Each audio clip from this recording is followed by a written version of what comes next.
الحمدللہ وحدہ لا شریک لہ والصلاۃ والسلام علی من لا نبی بعد۔ پارہ نمبر 5۔ اس میں ایک مسئلہ بیان فرمایا ہے کہ مرد کو اللہ تعالیٰ نے عورت پر فضیلت دی ہے، یعنی فطرت کے اعتبار سے، اپنی طبیعت کے اعتبار سے مرد عورت پر مقدم اور افضل ہے، اور اس کی بنیادی 2 وجہیں قرآن کریم نے بیان فرمائی ہیں۔ نمبر 1، مرد کے ذمے عورت کے اخراجات ہیں، عورت کے تمام مصارف برداشت کرنا ہے، خرچ کرنا ہے۔ نمبر 2، فطرت اور طبیعت، تکوینی نظام ایسا ہے کہ مرد کو اللہ تعالیٰ نے عورت اور فضیلت دی ہے۔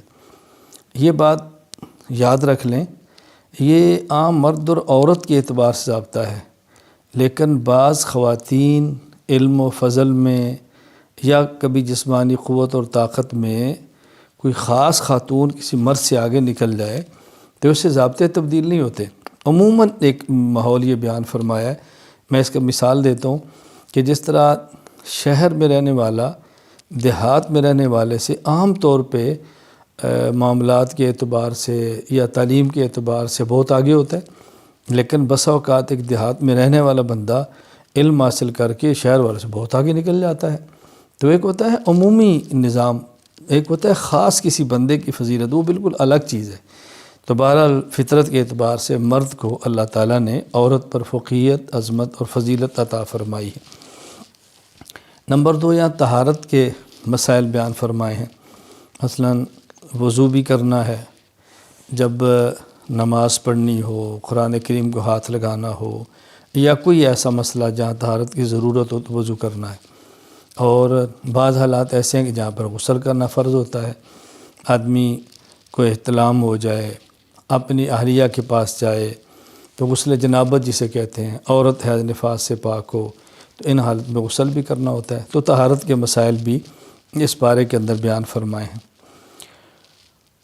اور ایک اہم بات اللہ تعالیٰ نے پوری زندگی میں شریعت پر عمل کرنے کے حوالے سے یہ بات ارشاد فرمائی ہے۔ نمبر 1، اللہ کی اطاعت کرو، اللہ تعالیٰ کی بات مانو، اور پھر اس کے رسول کی بات مانو، اور پھر فقہا کی بات مانو۔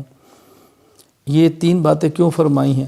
نمبر 1، اللہ تو خالق اور مالک ہے، مخلوق اور مملوک نے بات ماننی ہے، لیکن دنیا میں اس کان سے اللہ کی بات سن نہیں سکتے، اس آنکھ سے اللہ کی ذات کو دیکھ نہیں سکتے۔ تو اللہ کی ذات کو دیکھیں یا بات سنیں گے تو بات مانیں گے۔ اس کے لیے ضروری ہے اللہ تعالیٰ اور ہمارے درمیان ایک واسطہ ہو، اور وہ واسطہ ہے پیغمبر کا۔ وہ اللہ تعالیٰ کی بات کو سنتے ہیں، کوئی براہ راست، کوئی بذریعہ جبرائیل، کسی کی طرح میں اللہ تعالیٰ القاء فرماتے ہیں۔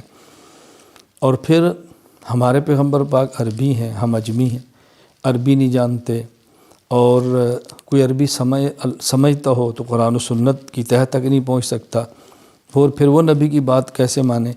اس کے لیے فرمایا کہ فقہا کی بات مانو، یعنی فقہا نبی ہی کی بات کی تشریح اور وضاحت کرتے ہیں۔ اللہ تعالیٰ کی بات کو قرآن کہتے ہیں، پیغمبر کی بات کو حدیث کہتے ہیں، فقہا کی بات کو فقہ کہتے ہیں۔ تو گویا اللہ تعالیٰ نے یہاں قرآن کریم، حدیث مبارک اور فقہ، اللہ تعالیٰ، مصطفیٰ اور فقہا تینوں کو ماننے کا حکم دیا ہے۔ پھر اللہ تعالیٰ نے ایک اور مسئلہ اہم بیان فرمایا کہ سورۃ الفاتحہ میں یہ بات فرمائی کہ مجھ سے دعا مانگو، اہدنا الصراط المستقیم، اے اللہ ہم کو صراط مستقیم پر چلا۔ صراط مستقیم کیا ہے؟ صراط الذین انعمت علیہم، یعنی جن پر آپ نے انعام فرمایا ان کے راستے پر چلا۔ جن پر اللہ تعالیٰ نے انعام فرمایا وہ کون ہے؟ اس کا تذکرہ 5ویں پارے میں ہے۔ وہ 4 قسم کے طبقات ہیں۔ نمبر 1 النبیین، نمبر 2 الصدیقین، صحابہ کرام رضی اللہ عنہم اجمعین، نمبر 3 شہداء، نمبر 4 اولیاء۔ پہلی بات، انبیاء کی بات مانو، ہر علاقے میں نبی نہیں، صحابی کے نقش قدم پر چلو، ہر علاقے میں صحابی نہیں، شہید کے نقش پر کر چلو۔ شہید ظاہر شہادت کے بعد ہماری بات کو سن بھی لے تو بتائے گا کیسے، رہنمائی کیسے کرے گا؟ پھر میں اولیاء کے نقش قدم پر چلو۔ گویا کہ جن پر اللہ نے انعام فرمایا وہ 4 قسم کے لوگ ہیں، اور ہمیں چاروں کے نقش قدم پر چلنے کا حکم دیا گیا ہے۔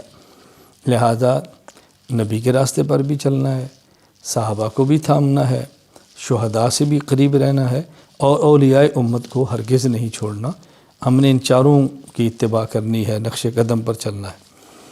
پھر اس صورت میں اللہ تعالیٰ نے قتل کے احکام بیان فرمائے۔ کوئی جان بوجھ کے قتل کرے تو اس کی سزا کیا ہے، بھول سے قتل ہو جائے، چوک ہو جائے، قتل خطا تو اس کی سزا کیا ہے، قتل عمد، قتل خطا، دیت کب ہوتی ہے، فدیہ کتنا ہوتا ہے، تو یہ احکام اللہ تعالیٰ نے 5ویں پارے کے اندر بیان فرمائے۔ پھر اس پارے میں اللہ تعالیٰ نے عام نمازوں کا ذکر تو فرمایا کہ نماز پڑھنی ہے تو طہارت کرو، نماز کا ارادہ ہو تو خود پاک کرو، اور بطور خاص 2 نمازوں کا ذکر فرمایا۔ ایک نماز ہے صلاۃ الخوف، جب میدان جنگ میں ہوں، خوف سوار ہو، یعنی سارے نماز پڑھتے ہیں، دشمن یک بار حملہ نہ کر دے، تو وہاں کیسے نماز پڑھنی، اسے کہتے ہیں صلاۃ الخوف۔ اور پھر نمازوں میں سے بطور خاص والصلاۃ الوسطیٰ، عصر کی نماز کا ذکر فرمایا، کیونکہ یہ کاروبار کا وقت ہے، مشغولیت کا وقت ہے، عموماً اس وقت میں ذرا مسجد کی طرف جانا ایک تاجر کے لیے مشکل ہو جاتا ہے، تو یہاں پر بطور خاص عصر کی نماز کا ذکر بھی فرمایا۔ اور اللہ تعالیٰ نے پھر منافقین کی حالت بیان فرمائی ہے کہ منافقین نہ ادھر کے ہوتے ہیں نہ ادھر کے ہوتے ہیں، درمیانے بیچارے پھنسے پڑے ہوتے ہیں، کہیں دین میں فائدہ دیکھا تو ادھر لپک گئے، کہیں دنیا دار میں فائدہ دیکھا تو ادھر چلے گئے، اللہ کے نبی کی بات ماننے میں دنیا کی غرض دیکھی تو وہاں دوڑ گئے، اور جب وہاں دنیا کا نقصان نظر آیا تو ان کو چھوڑ گئے۔ یہ منافقین کی حالت ہے، مذبذبین بین ذالک لا الہ الا ولا الہ الا۔ تو ہمیں ایسا نہیں ہونا چاہیے، مسلمان کو پکا ایک موقع پر رہنا چاہیے، نفع نقصان کا مالک اللہ ہے، دنیا میں کبھی بظاہر نفع بھی ہوتا ہے، کبھی بظاہر نقصان بھی ہوتا ہے، اصل نفع نقصان آخرت کا ہے۔ اور سب سے آخر میں 5ویں پارے میں اللہ تعالیٰ نے ایک بہت پیاری بات ارشاد فرمائی، ما یفعل اللہ بعذابکم ان شکرتم وآمنتم۔ دیکھو اگر تمہارا عقیدہ ٹھیک ہو، اللہ کی نعمت کا شکر کرو، اللہ تمہیں عذاب کیوں دے گا؟ معلوم ہوا اللہ تعالیٰ کے عذاب سے بچنے کے لیے بنیادی طور پر 2 باتیں بہت اہم ہیں۔ نمبر 1 عقائد کا ٹھیک ہونا، نمبر 2 اللہ تعالیٰ کی نعمتوں پر شکر ادا کرنا۔ عقیدہ نہیں، تمام عقائد کا ٹھیک ہونا ضروری ہے۔ اللہ تعالیٰ ہمیں ہر عقائد بھی ٹھیک فرما دے، اللہ تعالیٰ اپنے نعمتوں پر ہمیں شکر کرنے کی توفیق عطا فرمائے۔ وآخر دعوانا ان الحمد للہ رب العالمین۔